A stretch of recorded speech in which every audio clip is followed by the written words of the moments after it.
Hi hello അസ്സാം വലൈക്കും. എല്ലാവർക്കും ഇന്നത്തെ പുതിയ വ്ളോഗിലേക്ക് സ്വാഗതം. എല്ലാവരും സുഖമായിട്ടും സന്തോഷമായിട്ടിരിക്കുകയെന്ന് വിചാരിക്കുന്നു. മാഷാല്ലാ അൽഹംദുലില്ലാ ഞാനിവിടെ സുഖമായിട്ടിരിക്കുന്നു കേട്ടോ. അപ്പോൾ നമ്മൾ ഈ ഒരു ഇലപ്പത്തിൻ്റെ വീഡിയോ നമ്മൾ കുറച്ച് ദിവസം മുന്നേ ഷോർട്ടായിട്ട് പോസ്റ്റ് ചെയ്തിട്ടുണ്ടായിരുന്നു. അപ്പോൾ തന്നെ നിങ്ങൾക്ക് മനസ്സിലാവുമല്ലോ ഇത് കുറച്ച് ദിവസമായിട്ടുള്ള വീഡിയോയാണെന്ന്. അപ്പോൾ അന്ന് നല്ല മഴയൊക്കെ ഉള്ളൊരു ദിവസത്തെ വീഡിയോയാണ് കേട്ടോ. അപ്പോൾ നമ്മളിങ്ങനെ വീഡിയോ എടുത്തു വെച്ചിട്ടുണ്ടായിരുന്നു. എഡിറ്റിങ്ങിലാണ് കുറച്ച് താമസം വരുന്നത്. കുറേ ടൈമിൽ നമുക്ക് വേണ്ടാത്ത എല്ലാ കാര്യങ്ങളും കട്ട് ചെയ്ത് കളയേണ്ടതുണ്ട്, ബാക്ക്ഗ്രൗണ്ട് സൗണ്ട് കളയേണ്ടതുണ്ട്. അപ്പോൾ ഒരുപാട് സമയം എടുക്കും കേട്ടോ എഡിറ്റ് ചെയ്ത് വരാൻ വേണ്ടി. ലോങ് വീഡിയോ എഡിറ്റ് ചെയ്യാൻ ഭയങ്കര പാടാണ്. ഇടയ്ക്ക് ഞാൻ ഈസി ആയിട്ട് നമ്മൾ സ്ഥിരമായിട്ട് പോസ്റ്റ് ചെയ്തുകൊണ്ടിരുന്ന ടൈമിന് എനിക്ക് ഒരു വീഡിയോ എഡിറ്റ് ചെയ്ത് അതിന് സൗണ്ട് കൊടുക്കാൻ വേണ്ടിയിട്ട് ഏകദേശം 1 മണിക്കൂർ മതി. പക്ഷേ ഇപ്പോൾ എഡിറ്റ് ചെയ്യാൻ വേണ്ടിയിട്ട് ഒത്തിരി ടൈം എടുക്കുന്നുണ്ട്. ഒരുപാട് സമയം ഇരുന്നിട്ടാണ് ഞാൻ എഡിറ്റ് ചെയ്തെടുക്കുന്നത് കേട്ടോ. അപ്പോൾ എന്തായാലും നമ്മൾ ഇന്ന് ഈ വീഡിയോ എഡിറ്റ് ചെയ്ത് വെച്ചിട്ടുണ്ട്. ഇതാണ് അങ്ങോട്ട് പോസ്റ്റ് ചെയ്യുന്നത്. ഇഷ്ടപ്പെട്ട ലൈക്ക് ചെയ്യാനും ആദ്യമേ നമ്മുടെ ചാനൽ കാണുന്നവരുണ്ടെങ്കിൽ ചാനൽ ഒന്ന് സബ്സ്ക്രൈബ് ചെയ്യാനും സപ്പോർട്ട് ചെയ്യാനും ഹൈപ്പ് ചെയ്യാനും ഒന്നും മറക്കണ്ട കേട്ടോ. അപ്പോൾ നമുക്ക് വീഡിയോയിലേക്ക് പോകാവേ. അപ്പോൾ ഞാൻ രാവിലെ തന്നെ ഇലയപ്പമൊക്കെ ഉണ്ടാക്കാൻ വേണ്ടി പോവാം. നല്ല മഴയായിരുന്നു അന്ന്. നല്ല മഴയെന്ന് പറയുമ്പോൾ 2 ദിവസം നല്ല തുടർച്ചയായിട്ട് നല്ല മഴയുണ്ടായിരുന്നു കേട്ടോ. പക്ഷേ ഇന്നത്തെ കാലാവസ്ഥ നല്ല വെയിലാണ്. ഇന്നലെ മുതൽ നല്ല വെയിലും ഒക്കെ ഉണ്ട്. രാവിലെ നല്ല തണുപ്പൊക്കെ ആയിരിക്കും. നല്ല മഞ്ഞൊക്കെയാണ് കേട്ടോ രാവിലെ. അപ്പോൾ എന്തായാലും ഞാൻ ഇലയപ്പത്തിന് വേണ്ടിയിട്ട് ഇലയൊക്കെ വെട്ടിക്കൊണ്ട് വെച്ചിട്ടുണ്ടായിരുന്നു. പിന്നെ കുറച്ച് തേങ്ങയും ശർക്കരയും എല്ലാം ഒന്ന് തിരുമ്മി എടുത്തിട്ടുണ്ട്. അതിൽ ഏലക്കായൊന്നും ഞാൻ ഇട്ടിട്ടില്ല കേട്ടോ. ഏലക്കയുടെ ആ ഒരു ചുവ അത്രയ്ക്ക് വലിയ ഇഷ്ടമൊന്നുമല്ല. അപ്പോൾ ഞാൻ അങ്ങനെ എടുത്തിട്ടൊന്നുമില്ല. വെറുതെ ശർക്കരയും തേങ്ങയും തിരുമ്മി എടുത്തിട്ടുണ്ട്. അപ്പോൾ എന്താ ഞാനിവിടെ ഓരോന്ന് ചെയ്തുകൊണ്ടേ ഇരിക്കുകയാണ് കേട്ടോ. രാവിലെ കട്ടൻ ചായയൊക്കെ ഇട്ട് കുടിച്ചു. ചായ ഇട്ടിട്ടുണ്ടായിരുന്നു, പക്ഷെ പാലങ്ങ് പിരിഞ്ഞു പോയി കേട്ടോ. അതുകൊണ്ട് പിന്നെ അതൊക്കെ എടുത്ത് കളഞ്ഞ് കട്ടനൊക്കെ ഇട്ട് കുടിച്ചിട്ടുണ്ടായിരുന്നു. ഈ ചായ എന്ന് പറയുന്നത് എൻ്റെ ഒരു ദിവസത്തെ എനർജി എന്ന് പറയുന്നത് ഈ ചായയിലാണ് തുടങ്ങുന്നത്. ചായ കുടിച്ചില്ലെങ്കിൽ എനിക്ക് ഭയങ്കര മാനവവിഷമമാണ് കേട്ടോ. എനിക്ക് പിന്നെ ഇല്ലാത്ത അസുഖങ്ങളൊക്കെ ഉണ്ടെന്ന് തോന്നും. എനിക്ക് തലവേദന തുടങ്ങും. ആ ഒരു ചായ കുടിച്ചാലേ ആ തലവേദന മാറൂ എന്നൊക്കെ ഉള്ളൊരു ചിന്താഗതിയൊക്കെ ആയിപ്പോയി. ഇടയ്ക്ക് ചായ കുടി കുറച്ച് കൺട്രോൾ ചെയ്തിട്ടുണ്ടായിരുന്നു. ഉമ്മ ഉള്ള ടൈമിൽ ഉമ്മക്ക് ഭയങ്കര ഇഷ്ടമുള്ള സംഭവമാണ് ചായ കേട്ടോ.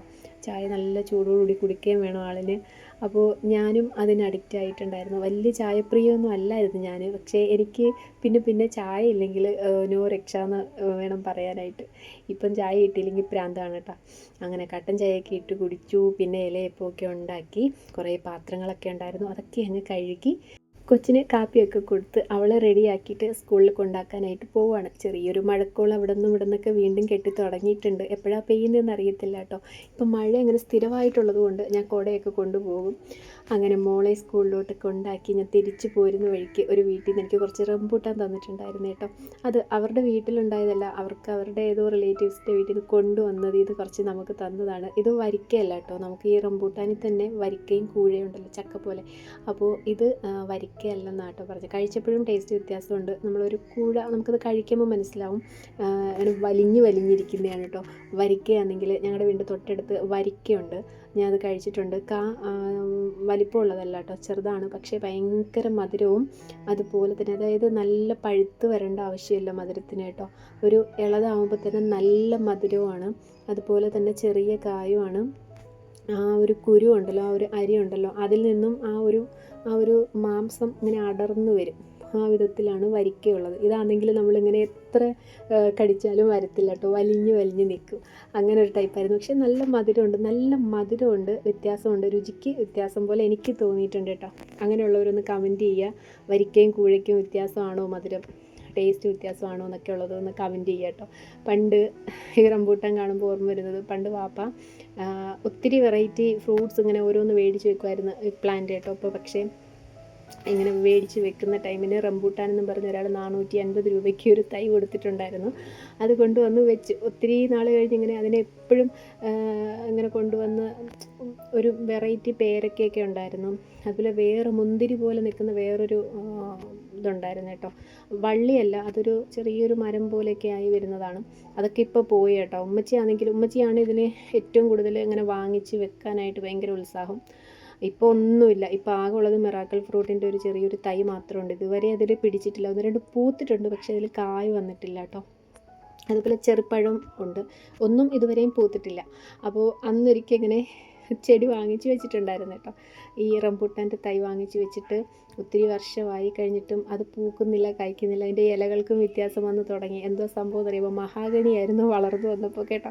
പിന്നെ അത് മൂടോടുകൂടി വെട്ടിക്കളയുകയോ ചെയ്തത്. കാരണം നമ്മളിൽ ഒരാൾപ്പൊക്കത്തിനേക്കാൾ കുറച്ചുകൂടി വലിപ്പമൊക്കെ വെച്ചിട്ടുണ്ടായിരുന്നു. ആ സമയത്ത് അറിയുന്നത് മഹാഗണിയാണ് എന്നൊക്കെ ഉള്ളത്. അതിൻ്റെ ആ ഒരു ഇലയ്ക്ക് ഏകദേശം ഇതിൻ്റെ ഒരു രൂപം വരുന്നത് കൊണ്ടാണോ എന്ന് എനിക്കറിയത്തില്ല. ആൾ അന്ന് പറ്റിച്ചിട്ടുണ്ടായിരുന്നു. അപ്പോൾ ഇപ്പോഴും ഇതുപോലെ റംബൂട്ടാൻ കിട്ടുമ്പോൾ വാപ്പ പറയും കേട്ടോ, അന്നാ പറ്റിച്ച കഥ. പിന്നെ വാങ്ങിച്ചിട്ടേ ഇല്ല ഇതുവരെയും. ഇൻഷാ അല്ലാ ഒരു വരിക്ക മേടിച്ച് വെക്കണം എന്നൊക്കെയാണ് പ്ലാന്. അങ്ങനെ ദേ എൻ്റെ ജോലി ഇവിടെ നടക്കുന്നുണ്ട്. അനിയത്തി മുറ്റമൊക്കെ അടിക്കുകയാണ് ഞാൻ വരുന്ന ടൈമിന് കേട്ടോ. ഞാൻ സ്കൂളിൽ നിന്ന് വന്നതിന് ശേഷം അനിയത്തി മുറ്റം അടിക്കുകയാണ്. ഇത് കഴിഞ്ഞ് കുറച്ച് തേങ്ങയൊക്കെ തിരുമ്മി തന്ന് കുറച്ച് മുളക് പൊടി മല്ലിപ്പൊടിയൊക്കെ ഒന്ന് ചൂടാക്കി നമ്മൾ വറുത്തരച്ച് കറി വെക്കത്തില്ലേ, അതേ ഒരു ടേസ്റ്റാണ് കേട്ടോ അങ്ങനെ വെക്കുന്നൊരു മീൻകറിക്ക്. ഞാനങ്ങനെ മീൻകറിയുടെ കാര്യങ്ങളെല്ലാം അവിടെ റെഡിയാക്കി. പിന്നെ ഒരു ചക്ക ഇട്ടിട്ടുണ്ടായിരുന്നു അന്ന്. അപ്പോൾ ചക്ക ഇട്ടത് കുറച്ച് വെള്ളം കയറിയിട്ടുണ്ട്. പിന്നെ ഒരു വശമൊക്കെ അങ്ങ് ചീത്തയായി പോയത് കാരണം നമ്മൾ അടർത്തിയെടുത്തതാണ്. ഇത് വരിക്ക ചക്കയാണ് കേട്ടോ. പക്ഷേ ഒരു വശമൊക്കെ അങ്ങ് ചീഞ്ഞ് പണ്ടിലാക്കി. കുറേ ഞാൻ കട്ട് ചെയ്ത് കളഞ്ഞു കേട്ടോ. പിന്നെ കുറച്ച് ഞങ്ങൾ പഴുപ്പിക്കാൻ വേണ്ടി മാറ്റി വെച്ചിട്ടുണ്ട്. പക്ഷേ ഇത് വേവിക്കാനെന്ന് പറയുമ്പോൾ വെള്ളം കയറിയിട്ടുണ്ടായിരുന്നു, നല്ലതുപോലെ വെള്ളം കയറിയിട്ടുണ്ടായിരുന്നു കേട്ടോ. അതുകൊണ്ട് തന്നെ വേവിച്ച് വന്നപ്പോഴത്തേക്കും ലേശം വെള്ളം ഒഴിച്ചാണ് കൊടുത്തത് വേവിക്കാനായിട്ട്. പക്ഷേ വെന്ത് വന്നപ്പോഴത്തേക്കും നല്ല വെള്ളം ഉണ്ടായിരുന്നു അതിൽ. അതിങ്ങനെ കുഴഞ്ഞു പോയി കേട്ടോ. പക്ഷെ നല്ല കറി വെക്കാൻ പറ്റിയ നല്ല ചക്കയായിരുന്നു. എന്തോ ചെയ്യാനാ, വെള്ളമൊക്കെ കയറി. ചക്കയാവുന്നതിന് മുന്നേ ഉള്ള സമയത്ത് നമുക്കെല്ലാവർക്കും ചക്ക ഭയങ്കര ഇഷ്ടമാണല്ലേ. ചക്ക കിട്ടിയാൽ മതി, എവിടെന്നെങ്കിലും ഒരു തുണ്ട് ചക്ക കിട്ടിയാലും നമുക്കത് ഭയങ്കര പ്രിയമാണ്. ചക്കയുടെ സീസൺ കഴിഞ്ഞ് അങ്ങോട്ട് ചക്ക എവിടെയെല്ലാം ഉണ്ടോ അവിടെയൊക്കെ ആകുമ്പോൾ നമുക്കിതൊന്നും വേണ്ട.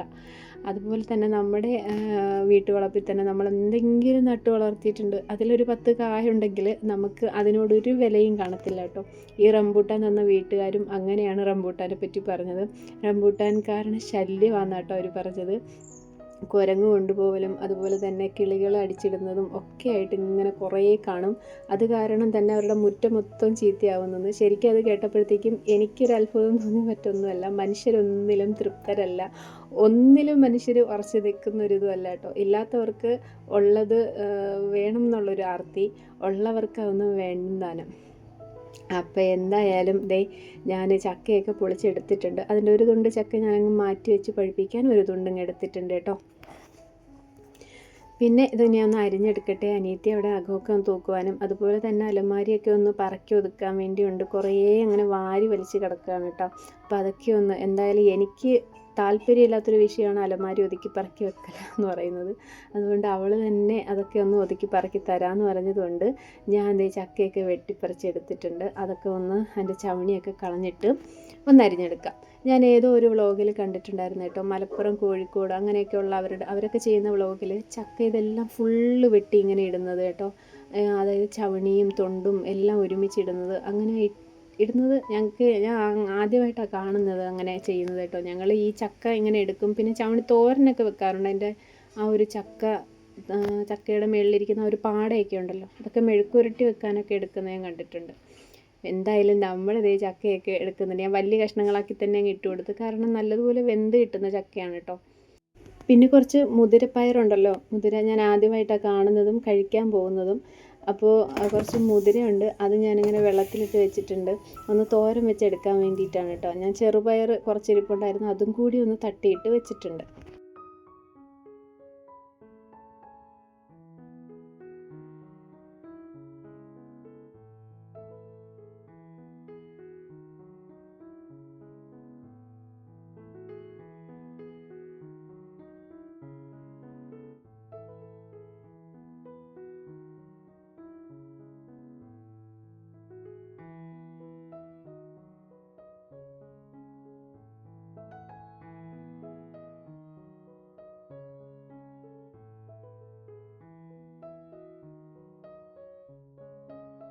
പിന്നെ കുറച്ച് വിറകൊക്കെ ഒടിച്ച് പറക്കി വെച്ച ആ ടൈമിൽ എൻ്റെ ചക്കയൊക്കെ വെന്തിട്ടുണ്ടായിരുന്നു, കണ്ടില്ലേ. ഞാൻ കുറേ ടൈം ഇട്ട് അടുപ്പിൽ ആ ഒരു വെള്ളമൊക്കെ ഏകദേശം ഒന്ന് വറ്റിച്ചെടുത്ത്, എന്നാലും എരിശ്ശേരി പരുവായിട്ടുണ്ട്. പിന്നെ തേങ്ങയുടെ അരപ്പൊക്കെ അരച്ച് വെച്ചിട്ടുണ്ടായിരുന്നു, നിറയെ കാന്താരി മുളകൊക്കെ ഇട്ടിട്ട് അത് അതിലേക്ക് അങ്ങ് തട്ടിക്കൊടുത്ത് മിക്സാക്കി കുറച്ച് വെളിച്ചെണ്ണ ഒഴിച്ച് കൊടുത്തിട്ടുണ്ടേ.